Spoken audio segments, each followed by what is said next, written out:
Alam mo, kung mahal ka talaga niyan, pipiliin ka pa rin yan kahit sa sitwasyon na hindi ka nakapili-pili. Pipiliin ka pa rin yan araw-araw kahit minsan nakakabwisit ka na. Pipiliin ka pa rin yan kahit marami na nagsasabi sa kanya na huwag ka nang piliin. Yun ang totoong pagmamahal. Hindi yung magkamali ka lang ng konti, ayaw na sa'yo. Nainis ka, nainis din siya. Ano yun?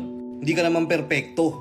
Natural, may mga pagkakamali ka, may mga pangit na ugali ka. Yung tipong ginawa mo naman lahat sa kanya, lahat ng kabutihan pinakita mo sa kanya. Tapos nakita niya yung isang maliit na pagkakamali mo, isang maliit na flaws mo. Ayaw niya na agad sa'yo. Putya, di ka mahal niyan. Binitawan ka agad, di ka mahal niyan. Kasi ang totoong pagmamahal, ang totoong nagmamahal, tatanggapin ka niyan kahit may flaws ka pa. Pipiliin ka pa rin yan araw-araw. Kahit nasa sitwasyon na kasuko-suko na, lalaban at lalaban pa rin yan para sa'yo. Pero kung maliit na bagay bumibitaw yan, lipat mo na yung pahina. Baka hindi para sa'yo yung topic dun sa pahina.